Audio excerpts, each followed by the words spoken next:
Welcome.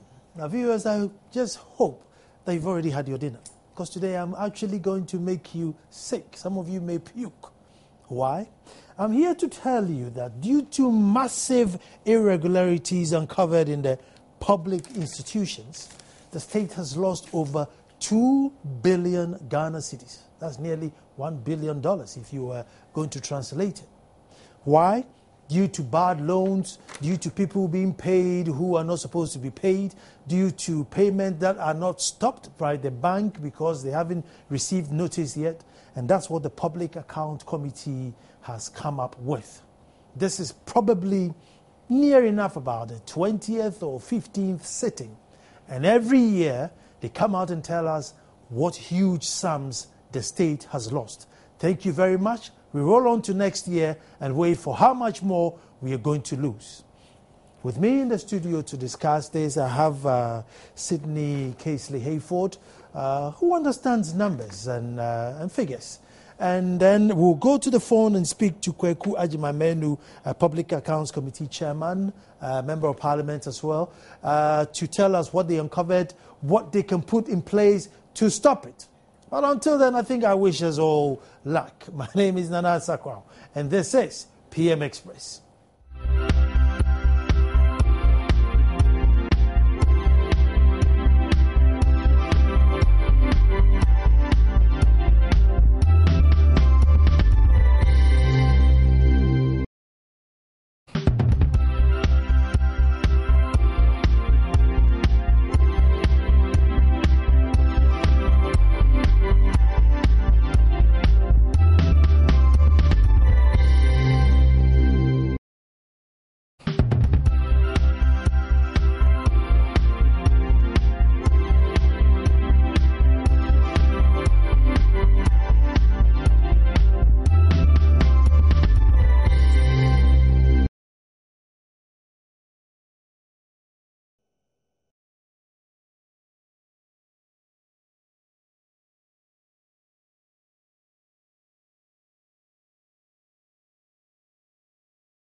Well, 2 billion down the public sector drain. 2 billion Ghana cedis.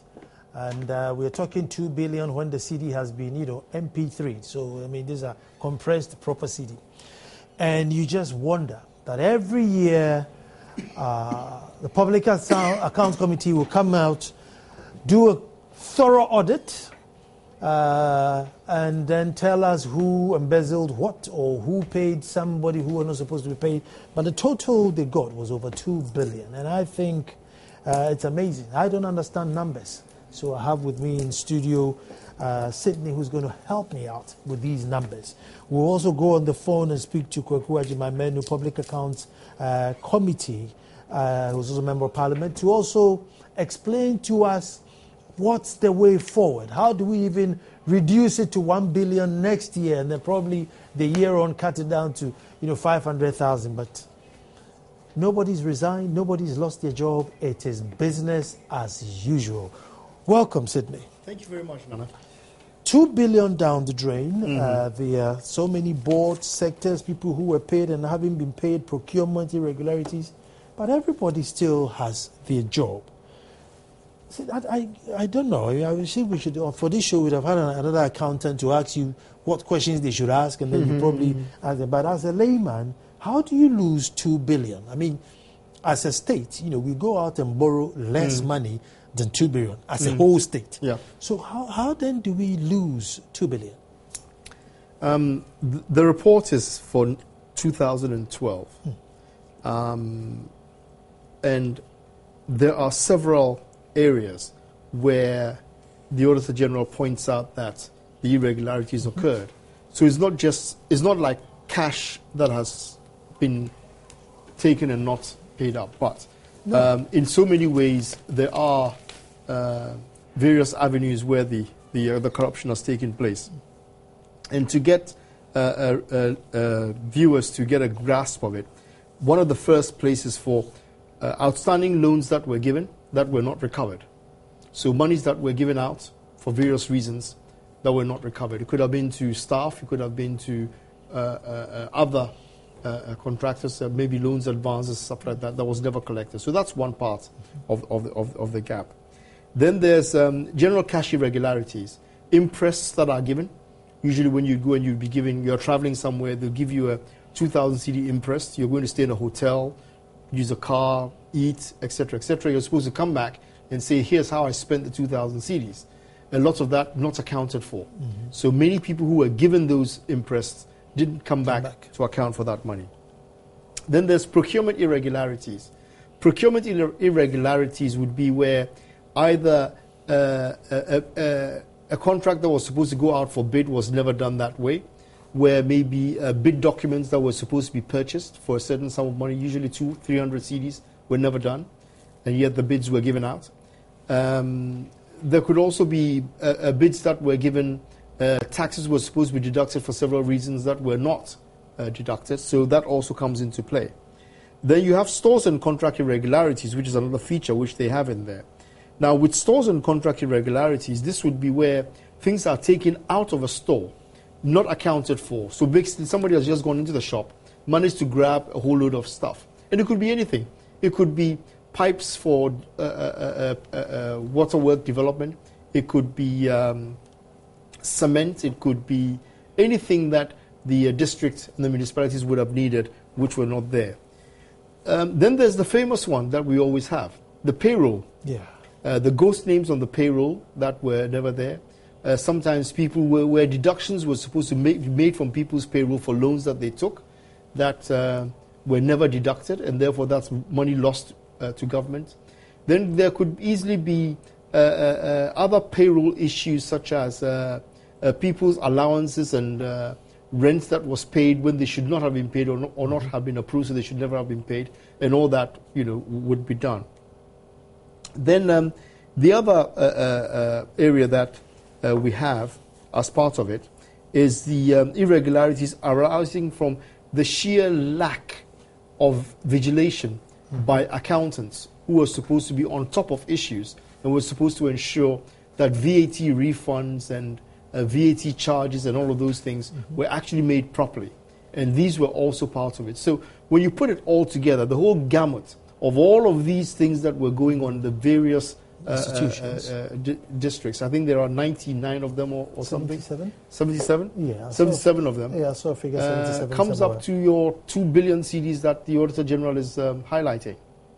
Now, Sydney, is there anything in there which is, oh, that's a new one, we've never seen it, maybe the payroll one, or that's a new one that we didn't expect, or loans not being recovered, or, is there anything new in there that took us by surprise? I don't think so. When I read the article, I just said that if I take the 2011 report from the Auditor General, it'll be the same thing. Nothing has changed about all of this. It's a recurring issue. The AG reports on it. Government receives it. Parliament sees it. They go into session. The Public Accounts Committee talks about it. Government will then threaten to prosecute everybody who has been involved and promises to arrest all those who are party to all of it, and nothing ever happens. And there are very good reasons why it will never happen. The reason why I asked that is that I believe out of the 77 public boards and corporations and other statutory institutions, they all still, they are CEOs and they are still their directors in whichever institutions in which they are. Yes. Could any of them have said, okay, fine, maybe I don't have computers to do the computer supervision, but at least I would do something to try and recover loans or make sure my interests are accounted for, something, could it be done, or it's not practical? Whenever we read these things, it's important for us to accept that it's not everybody who is a bad nut in these things. There are some heads of institutions who are genuinely trying to do the right thing and genuinely trying to put the right procedures in place. Some of them are successful. Most of the times they are not. But because of this mere way in which we make these appointments at district and municipal levels, that a majority of them, at least 2/3 of them, are usually appointees by government, you really can't make headway. Because if this is a government appointee and he has embezzled funds, government now has to come back and either admit that we made a mistake and appointed the wrong person, or it has to arrest and prosecute somebody. So far, nobody has done it. Neither the MPP government nor the NDC government. So it's not, every time I have to comment like this, I try and make it very clear that we're not giving a blanket impression that everybody who is in government is corrupt and that everybody is participating in issues like this. There are some people who are trying. I hesitate to name names, but a majority of the time, what we see is what we see now. That most of them are simply either ignorant of what they're supposed to do, don't have the resources to do it, or don't have the support backup which they can use to get things done. Or generally the funds from government, national coffers are not released on time.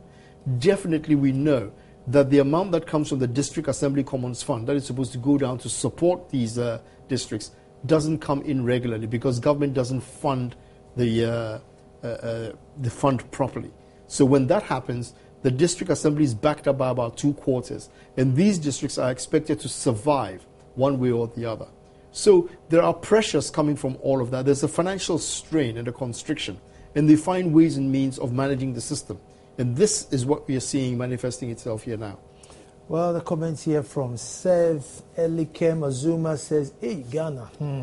Otherwise, Aida Awai Yandana says, same story as last year. This one says, I can't join news because they think he's saying bad signal. When will somebody take responsibility for all these things and resign and the perpetrators of these corrupt practices jail? Now, just as Sydney said that they may not have been corrupt, but the bottom line is the cost is 2 billion. Which is the cheaper option? When we come back, we're going to find out.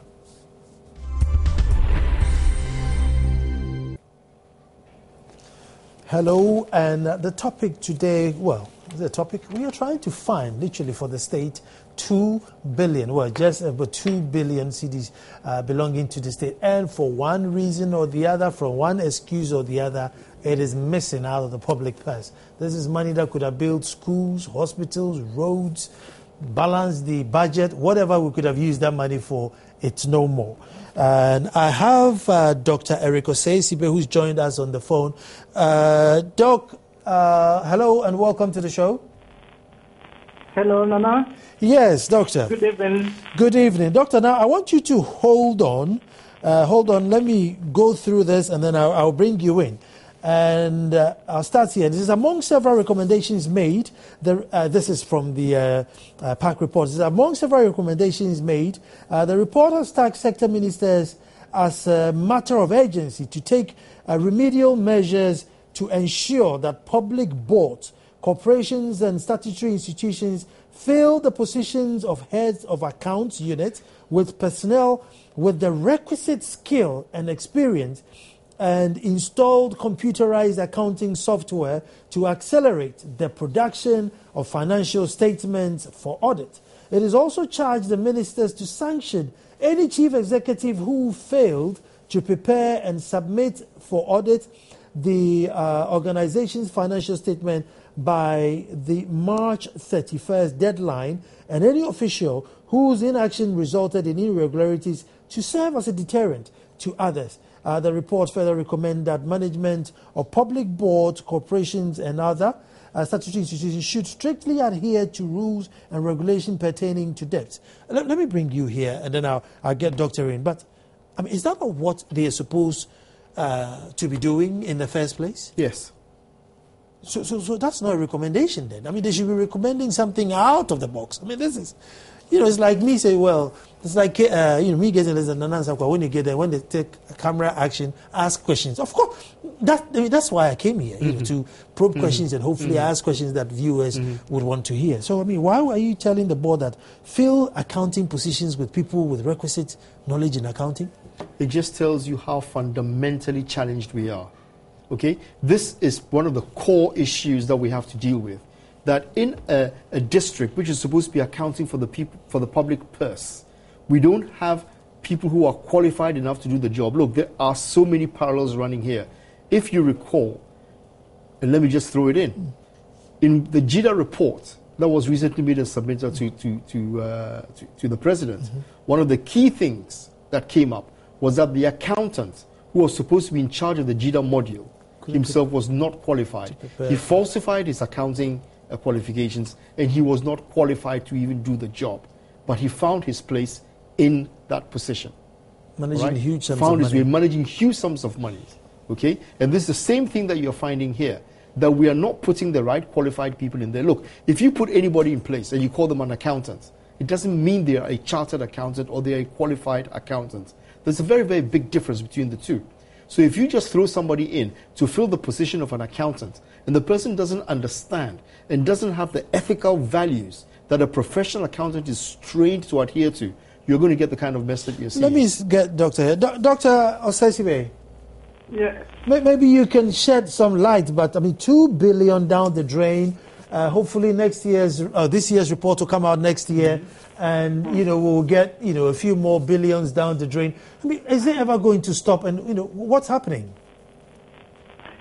No, this is really a worrying situation. It is happening at a time where the country is reeling over high government over expenditures that has put huge physical burdens on the country. We don't want to be hearing some of these things, but it is happening. The issue is how can it be stopped? If you look at I will want to put it squarely on the doorstep of Parliament, because Parliament has a constitutional mandate of ensuring an effective use of state resources and to check corruption practices of public officers. But what we see year in, year out, we see that the Public Account Committee sits and it comes out with recommendations. But these recommendations never see the light of day. I mean, nobody actually holds anyone accountable. So we don't punish anybody, so there is no deterrent. You understand? Yeah. So issues are currently being raised on its ability to use as effective tool for fighting corruption. And that is a constitutional mandate on the part of Parliament. So the recommendations have been made, okay, the host of them, which are, to me, they are very basic. But who is holding who accountable for these basic administrative lapses? So that has been the issue, because at the end of the day, the recommendations will be made.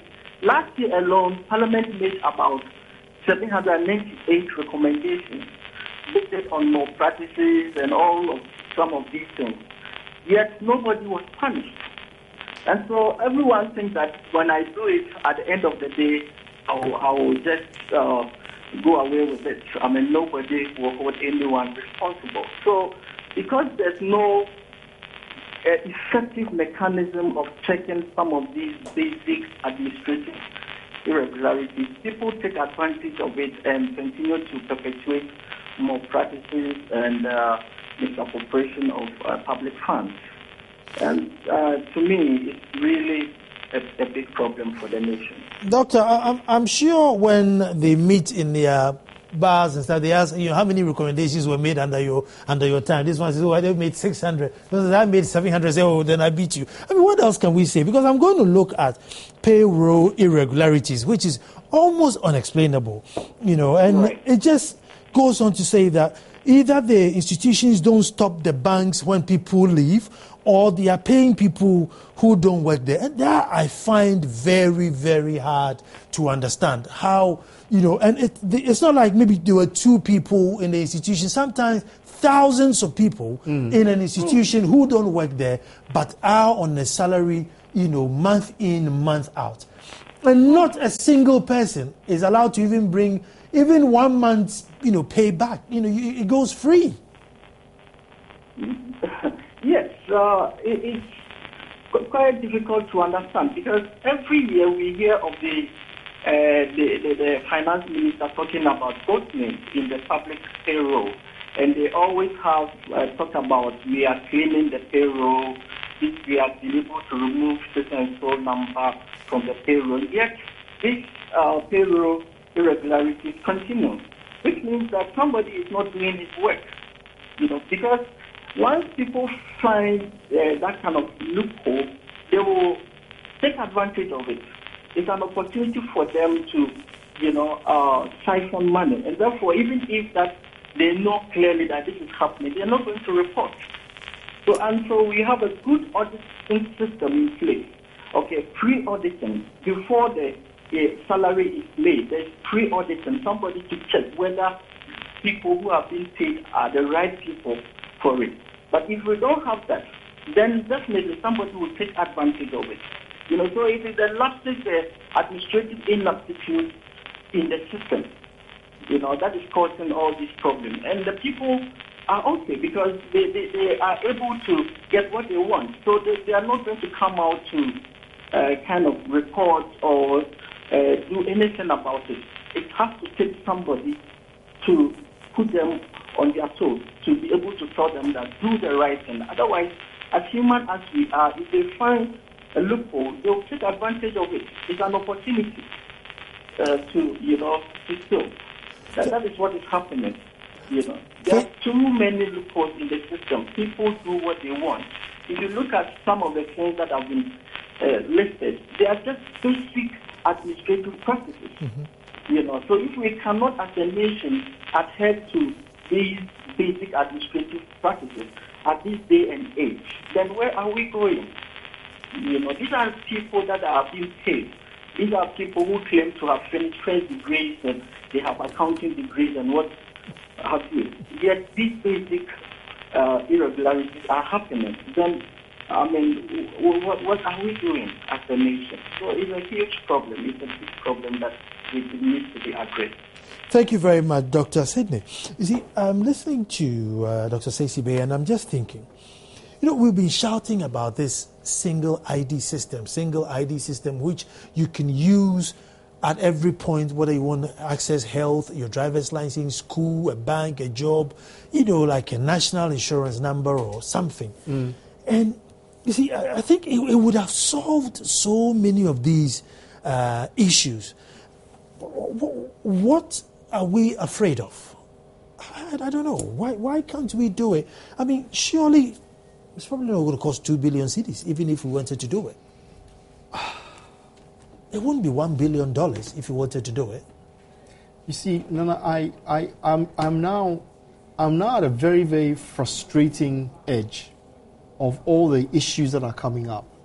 I thought that as we keep on commenting and criticizing about all of these issues, somebody would grab the bull by the horns and actually start doing something sensible. Now, I have to say on behalf of the Ministry of Finance that they've been struggling to put in place the Ghana Integrated Financial Management Information Service System, GIFMIS, mm-hmm.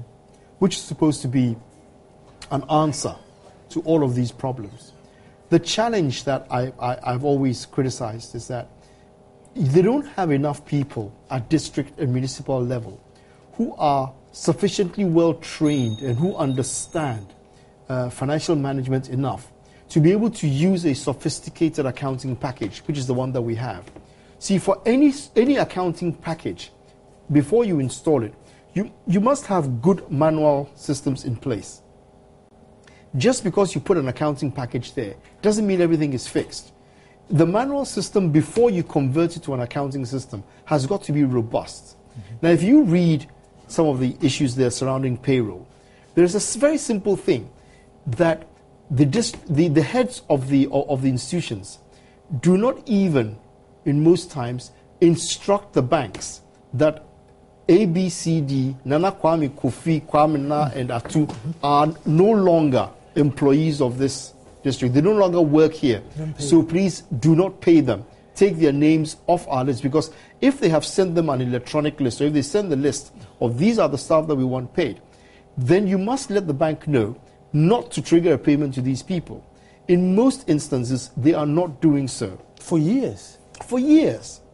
So there's a paycheck that is being cut month after month after month.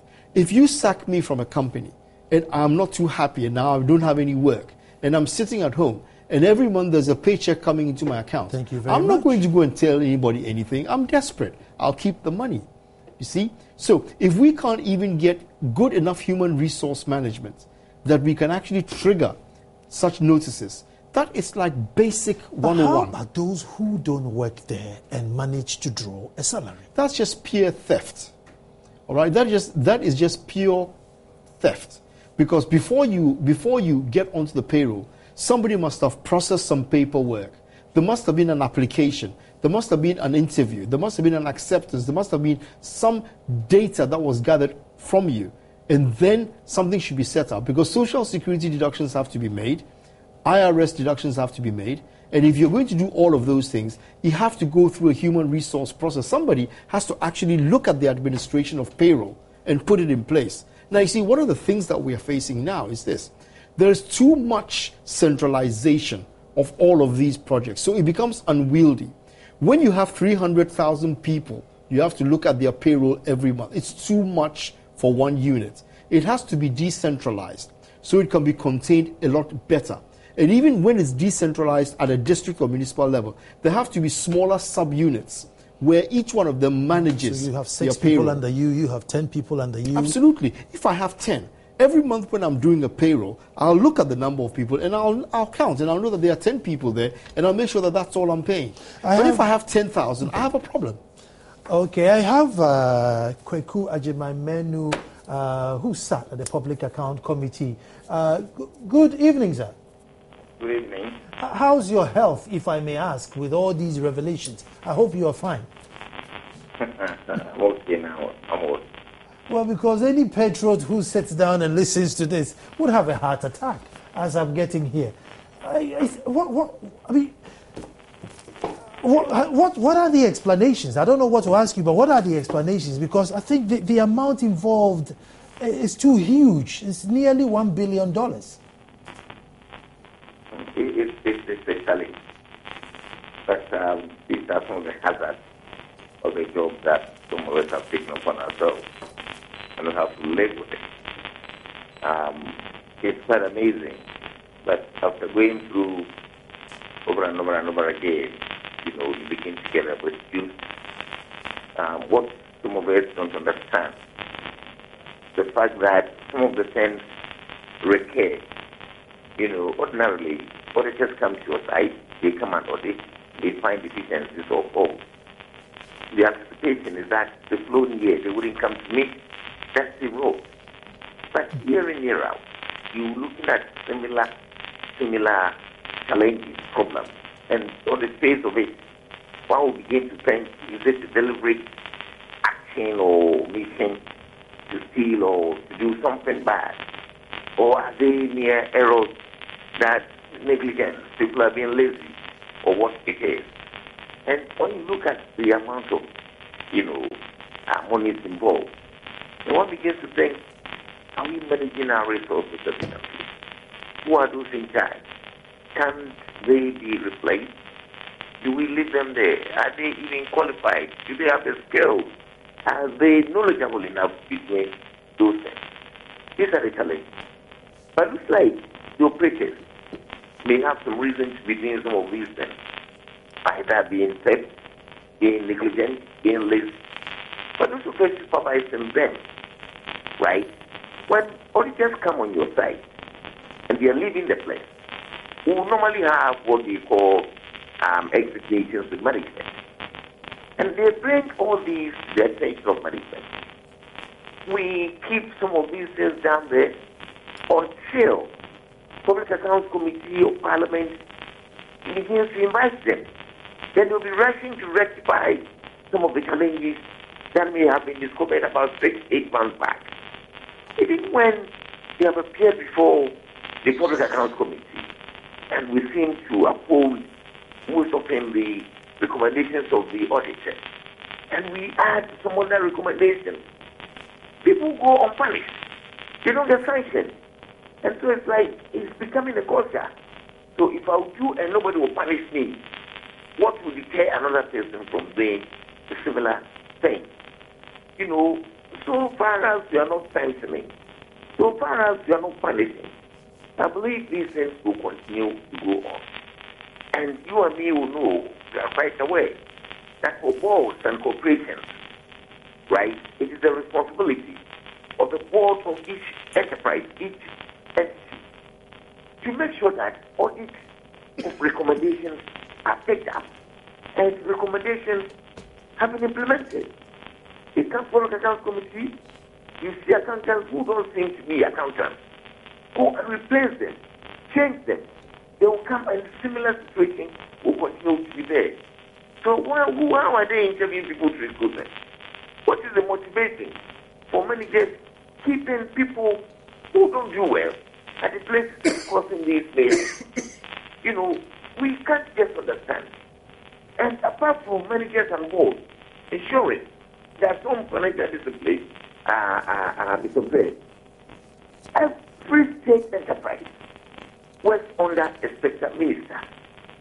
What are the ministers also doing? The ministers attend cabinet.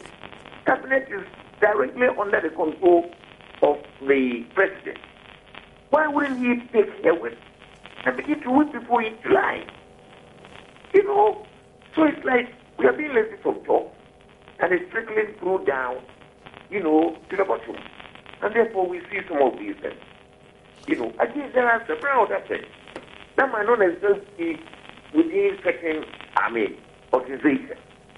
But like I said, when there seems to be a soft water, right, with court, with whatever matter, the court says go and recover the money. Nothing happens. When your matter goes to court for 2 years, the court is still hanging. The case is still hanging in the court. Look at the Gida matter. It moves from a committee to presidency to PVOM to CID. How long now? A year is just going through. Nothing happens. Right? Look at the confirmed issue. Look at the trees. When all these things are sitting around and nobody seems to be talking about them, nobody seems to be whipping anybody, nobody seems to be getting any excited, what will motivate another person or deter the rest of us to stop doing similar things at the workplace? That is the problem that we have. And I think that somebody, and I wouldn't refer to any other person, apart from the top man at the head of affairs and his guys who are part of the executive, who are responsible to ensure that our resources are in good hands and are being managed very efficiently. I don't think not until they second and begin to whip people, I don't think this sense we are going to see any reduction of everything. Kwaku, stay with me. I'm going to take a quick break and come back, but I just want to find out that as a state, we go out and borrow less than what we're losing. So something must ginger us. We're just coming straight back.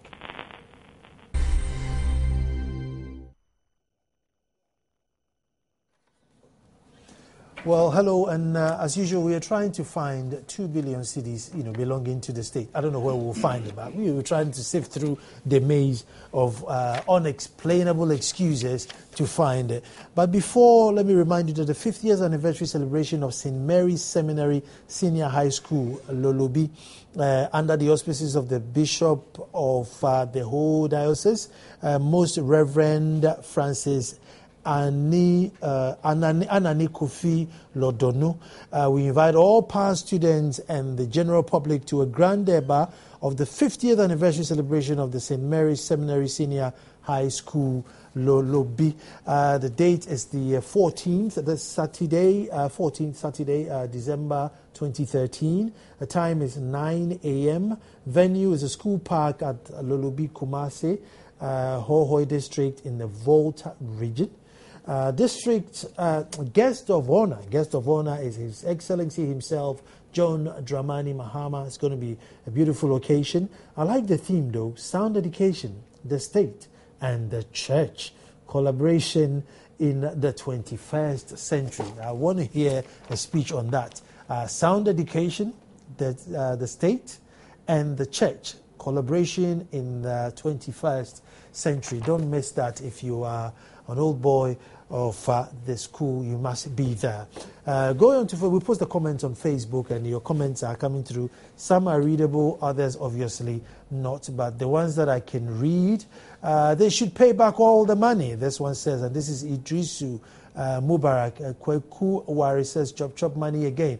Oh, what have Ghanaians done to deserve this? Time will tell. Now I know educated thieves are dangerous. This one say, may the Almighty Allah forgive them all. Since the law has refused to deal with them, those who misuse public funds, corruption in our institutions will continue to do it. And this is Bonti Benjamin. Bonti again says, we must restructure our system and embrace change if we want to fight corruption without any fear or favor in Ghana. Keep your messages coming through. Doctor, do I have you on the phone? I think I'm here. Good. Doc, you see, as Member of Parliament, I'm sure you sometimes negotiate loans in Parliament which, are less than what we are losing or pouring down the drain. Indeed, if I look at this amount of money and even the 3 billion we are waiting for from China, which never seems to come, another 2 years of this and we would have had 3 billion. Unfortunately, Parliament doesn't negotiate the loan. All loan approvals come from the executive, from the sector ministers, collaboration with the Ministry for Finance, and then when cabinet or we get an executive approval, they will bring it to Parliament to meet the constitutional provision. And therefore, Parliament will look through what we do is the tenor. The cost of the borrowing. But let me stop you here. Can't Parliament say that unless you put some checks in there? Because every year, I'm sure these recommendations come up. And I spoke to Dr. Osei, who says last year there was 798 recommendations. And yet still, we end up with a 2 billion upside down money which we can't account for. Can't you tell the state that, listen, unless we put some checks in there or plug some holes, we can't go out borrowing money? Let me tell you, was it the last parliamentary term when my colleague Honorable Kandapa was the chairman of the Public Accounts Committee? We put into a recommendation in one of our reports that before we approve sector budgets or budgets for various ministries and agencies, we will want to take a certificate from the Public Accounts Committee indicating that particular ministry or organization should have implemented audit recommendations on them before they get their budget approved. It didn't work. The questions our police were raising was the fact that if one organization within Ministry of Finance doesn't do their recommendations, you want to hold back the entire approval of Ministry of Finance's budget. I use Ministry of Finance just as an example. Then it's like we will have to approve the appropriation bill before the beginning of each year, and should one sector ministry hold it back and things like that. So invariably, that wasn't very feasible and practicable. So we have to leave that. That is a challenge too. So it's a problem. But as I said earlier, there is a clear way to it. Our systems, our laws, and our legislations give an indication. And you see, every system that refuses to apply the rules doesn't work anymore. I believe we have good enough regulations, we have good enough laws, systems are there for control. But so far as people are not getting sanctioned, people are not getting punished, nobody is being reprimanded, we are not recovering what we should recover using the law and the legal regime, we have a challenge. Hold on. So far as this is continue to be there. Hold on for me quickly. Let me speak to Sydney. Sydney, you see, I'm just listening, and it just seems like a JIDA syndrome all over. The accountant wasn't didn't know what he was doing.